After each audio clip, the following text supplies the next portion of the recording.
Kami undang Bapak Jusman ARSH SEMSI. Kepada Bapak disilahkan.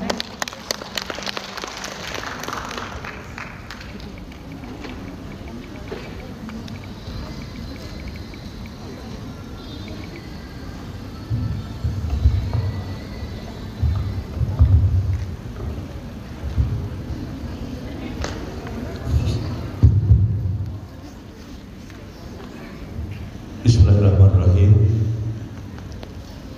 Assalamualaikum warahmatullahi wabarakatuh.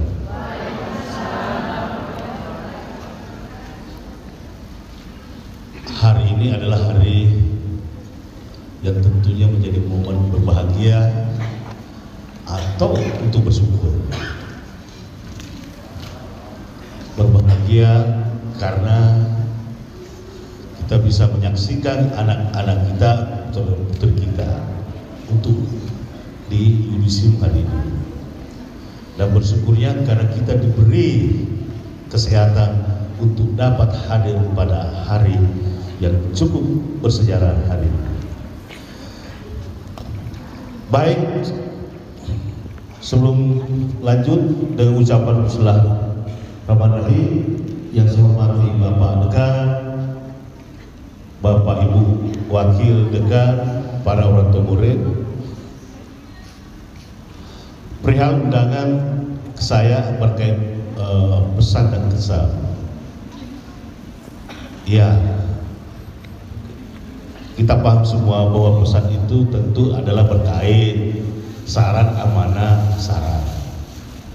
Dapatkan kritik, tapi meskipun saya sebagai aktivis tidak mungkin saya mengkritik. Karena sesungguhnya tidak ada yang perlu lagi dikritik, hanya mungkin perlu ditingkatkan. Kesannya adalah, saya gunakan aja ya, untuk mencoba menceritakan bagaimana riwayat putra saya masuk di kampus ini. Saat pendaftaran, saat itu saya ada di Jakarta. Teguh mengabari saya bahwa saya, kebetulan anak saya mewakili saya akan mendaftar di Universitas Islam Alauddin Makassar. Oh, bukan di UNHAS. Kebetulan saya di UNHAS. Ya, atas saran nenek saya inginnya di UIN. Fakultas apa?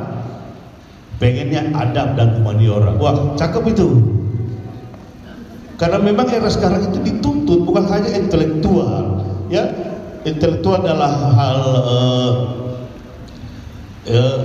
kecakapannya itu.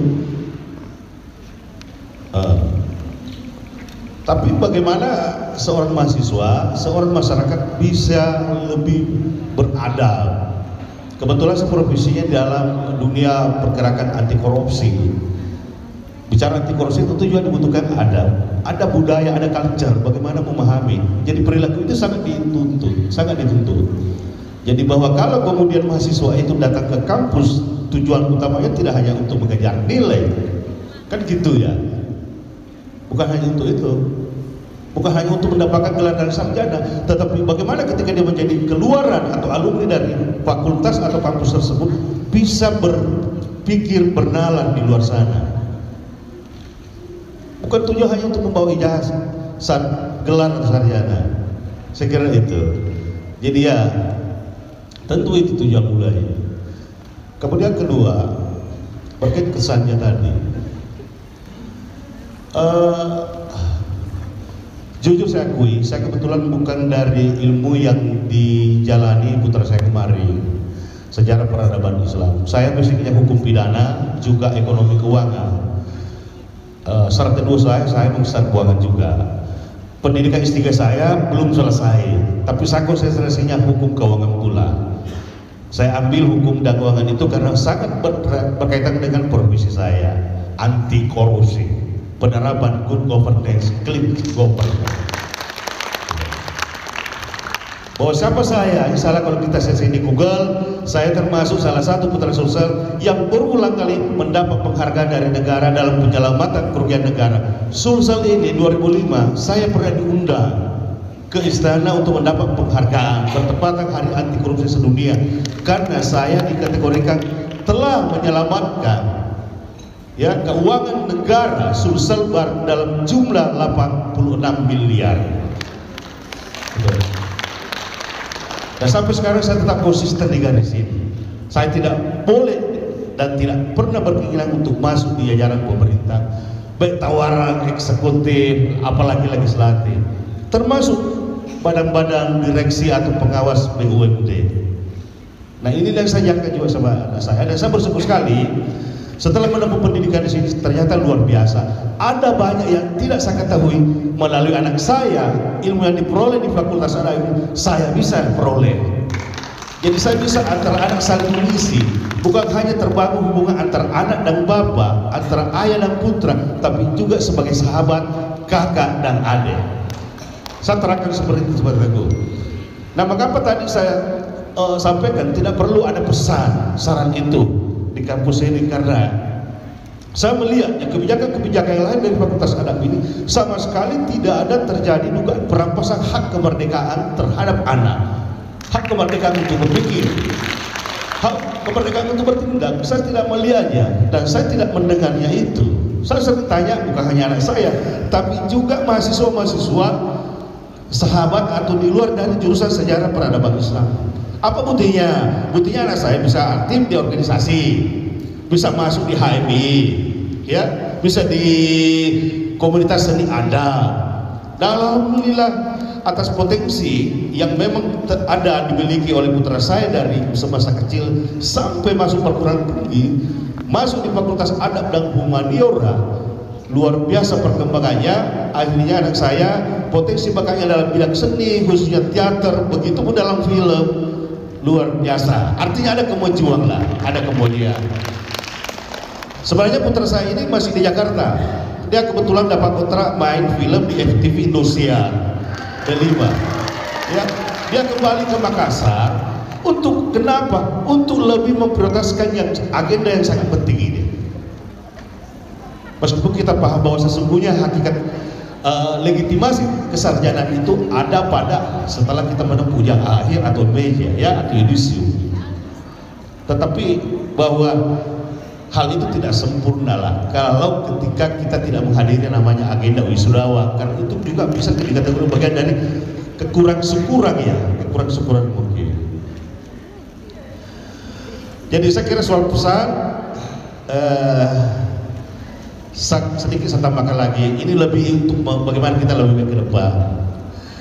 Di benak saya adat itu adalah tentu di sana ada etika, ya. Bagaimana mentransformasikan keilmuan itu, dan tentu tidak hanya berkaitan seperti apa sih perilaku.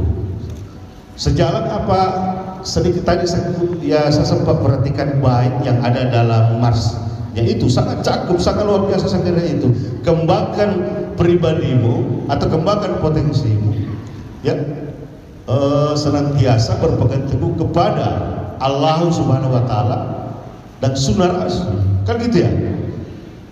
Nah, artinya bahwa ini bukan hanya Mars, tapi bagaimana ketika Anda menjadi keluarga, dan khusus terkhusus kepada putra saya. Misalnya kebetulan putra saya ini ternyata dia inginnya lanjutnya di UI dan tidak inginnya di UNAS atau di sinilah di Makassar.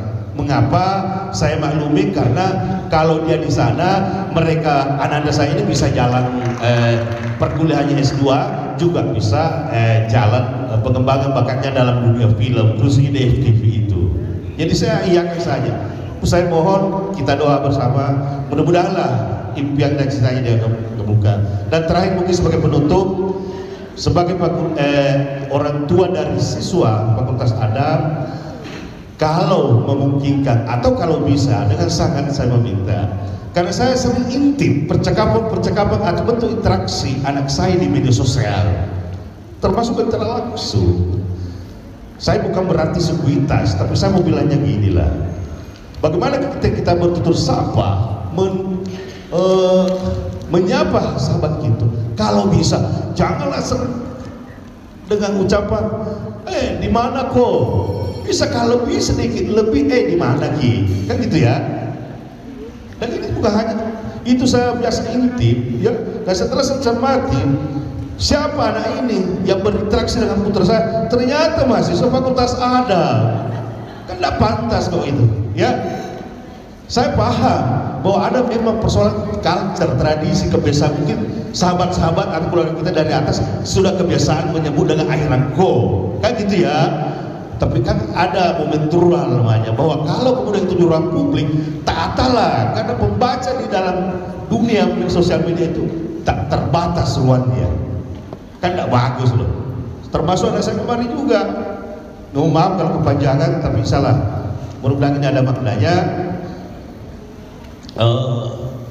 Saya tidak mengatakan bahwa apa yang saya sampaikan barusan adalah merupakan kritik, tapi saya kira bahwa kalau itu dimana kritik, sepanjang itu sifatnya konstruktif demi untuk kepentingan, demi untuk perbaikan yang bersama, saya kira itu bukan hal yang keliru ya. Sebagaimana kita dalam bermasyarakat atau dalam dunia pergerakan anti korupsi, bahwa ketika kita berjuang untuk menegakkan hukum, menyelamatkan hak-hak masyarakat, meskipun itu berisiko nyawa taruhannya, yakinnya kalau itu berangkat dengan nawaitu karena ibadah, jalan terus, Allahu Akbar, jangan pernah gentar. Saya kira itu. Terima kasih. Assalamualaikum warahmatullahi wabarakatuh.